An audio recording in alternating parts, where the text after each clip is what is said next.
I'm Dan Galusha and welcome to another edition of Shootin' Plink. Today we're going to be shooting the Rossi again, and this is the B22M, which is the mag. It's got the Barska scope on it. Now I've already done the review on this, so we're not going to go into that. But what I am going to do is a little bit longer distance shooting this time. We're going to have it at 3 different ranges. I'm going to fire at 25 yards, which I've done before, and then we're going to shoot it at 50. And I ran out of room. I wanted to shoot it at 100, but I don't have the distance. In order to do it, I got to go way over into another area, and I really can't do that. So what we're going to do is we're going to shoot it at 50, and then it's around 60 or a little beyond that, because it's right at the rise. I'm hoping I can see it. You'll be seeing them here in a little bit. But first we're going to fire at the 25 yard, and that's just going to be the old round dot, where the others are going to be bright. You ought to be able to see them. I've stuck some bright pink poster board on top of a do-all targets stop sign gong type thing, so I can see where I'm going to hit, hopefully. I'm going to have to set the scope up a little bit higher on the power, but I'm going to go ahead and get this ready, and we're going to do some shooting. Right, this first one, as you can see, is going to be the 25 yard, and it's just the old black dot, and I'm hoping that this thing is sighted in enough. These are 5-round magazines, so before I shoot the final one, I'm going to have to reload, because I want to fire 5 rounds at each one of these, and I'm hoping this thing is sighted in good. Remember, I'm shooting freestanding.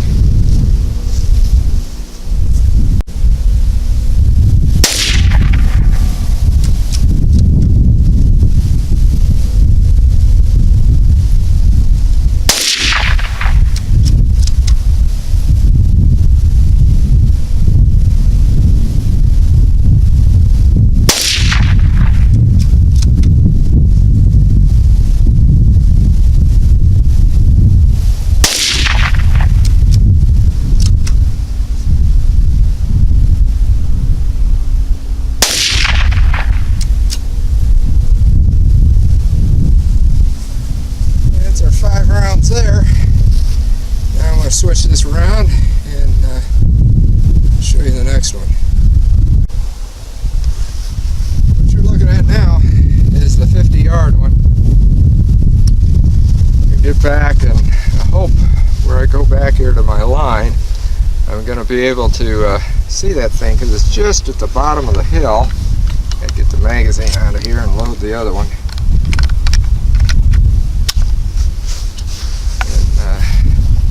This trigger, I forget how light it is. First shot that last one, I think I probably hit it a little low. So anyway, I'm going to move back. We're going to take a shot at this 50 yard and see what happens.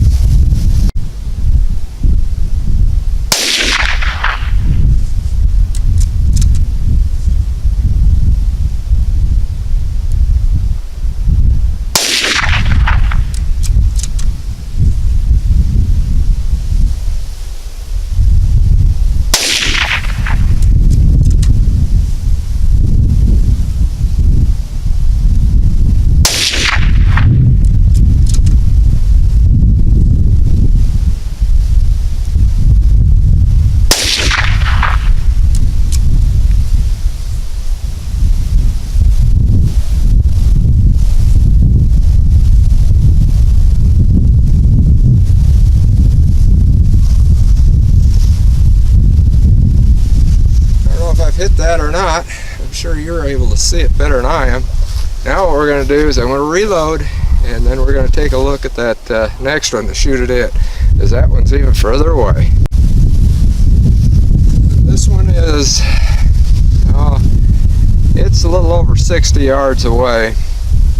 So like I said, this is actually adjusted for 25, so I'm having to compensate, see how we do with it.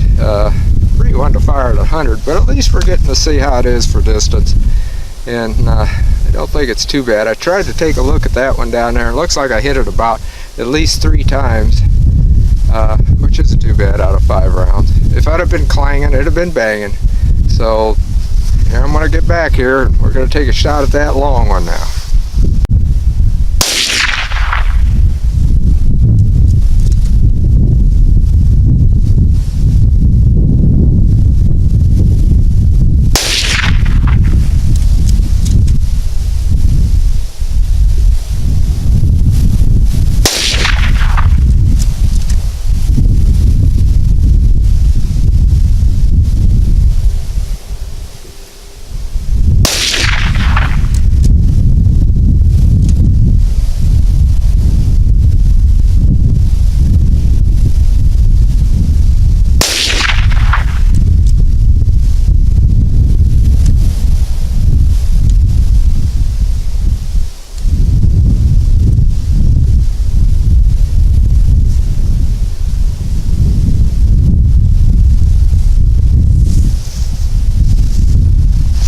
I'll go down, see what they're like. If I like what I see, I'll bring it back and we'll talk about it. Otherwise, it might shoot again.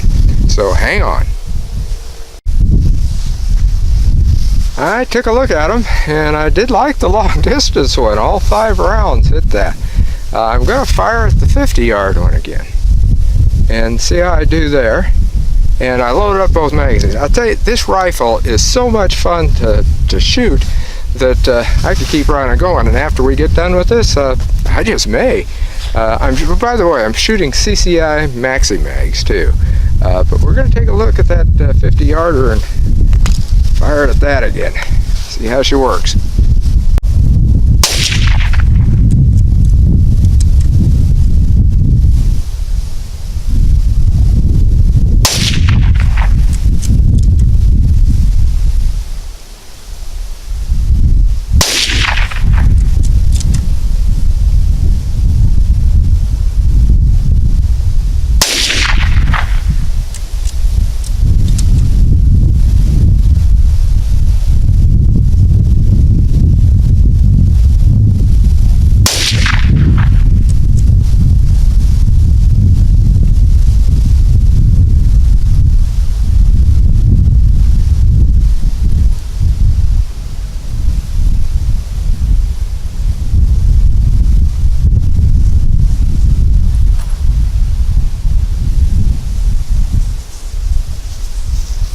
Go down and I'm going to take a look at that.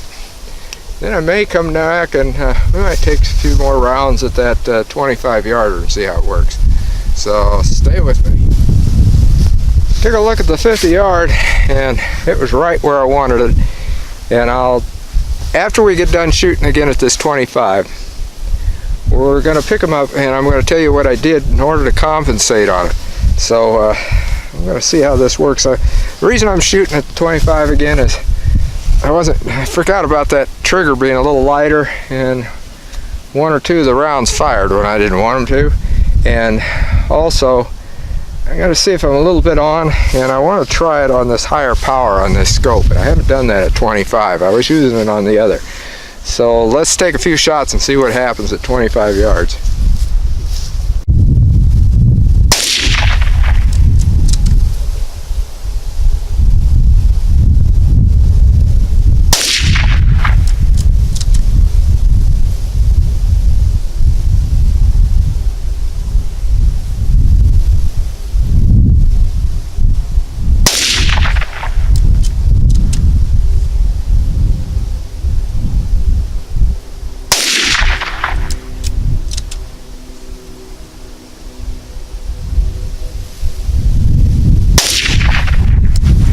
Those last ones that I fired at the 25-yard area went a little high, so I think I'm going to have to do some readjusting on the scope on this. Good grouping. I mean, they're right up there, you know, pretty nice in a grouping, but I want those down in the black, and that I may just stay around and do some. But we're not going to do it and worry with that all here, because otherwise we're just going to be explaining how to do all the adjusting and that, and most of you know how to adjust the scope anyway. Or you can see it on one of my other videos where we're talking about it. I really don't know. I thought I had it adjusted pretty good, and I probably did at one point, but again, it's been sitting around for a little while. But we're going to talk about the distance ones, because that's actually what I was wanting to do.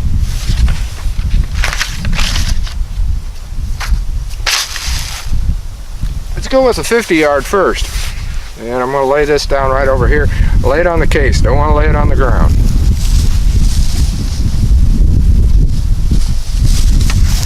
There we go. The 50-yard, I'd fired those prior to this, and I hit the target, but I was hitting it up a little high. So this is what I'm going to tell you about the adjustment of what I did.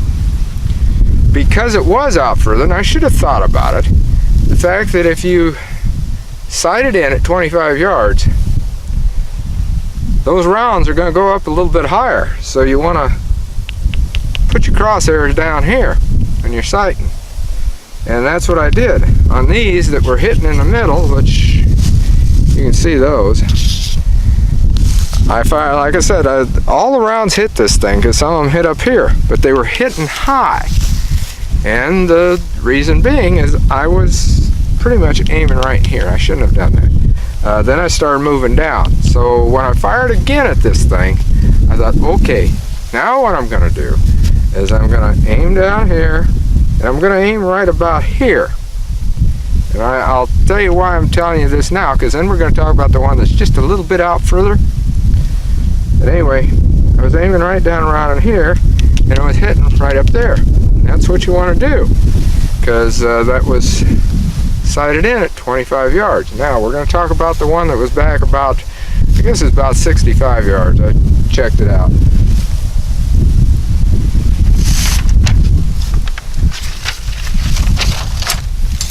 And by the way, whenever you're shooting like this and somebody's giving you permission to use their property, and I don't care where it is really, make sure that any of the casings, your empty casings you can find, pick them up. That's what I always do. I'm constantly looking at the ground, and if I see something, I pick it up, put it in my pocket, nothing else, and then put it in my range bag. Now we're going to talk about this one. I hit every round on the thing. I mean, yeah, it wasn't dead center in the middle, what have you. Basically, when I was that far back, I just wanted to see if I could hit it, and I could. And what I did, instead of, like the other one I told you I sighted right here, well, when I was firing back there, I was actually sighting right here at the bottom of this target. That's right. Right at the bottom. And that's all I could see, because I don't know if you could see it or not, but there's a little hill that goes over. That's why I could only go that far back. There's a little hump that goes over the top. Well, if I'd have put it down below that, you know, I may have been seeing this much of the target, if even that, maybe only at the top. So all I could see was just that target. So I just sighted down here, and I was hoping that I wasn't going to sight too low and hit the ground. Anyway, that's what I did. I fired it there, and then I was hitting up here. So, you know, that's what you got to do. You got to adjust for it. But still in all, it shows that Rossi, that is one heck of a nice little gun. And at the price point that it is, you know, under $200. And that's a Magnum, and then they've also got the 22 LR, and they got that semi-automatic, which I've shown you before, it was in a review. That is a heck of a nice little tack driver too, as Jacob calls it. And I'm happy with both of them. This one is just a ball, but I am going to work on that scope. That is not the rifle's fault. That's because the scope adjustment's off just a little bit. So we're going to take a look at that, and I'm going to see what I can do, but I'm not going to bore you with that. I'm going to sit here and just do it myself and have some more fun shooting this gun, because it is one heck of a lot of fun. So until next time, shoot safe and have a great day of plinking. This is what happened after I sighted it in. You can see she's in the middle, just like I wanted it.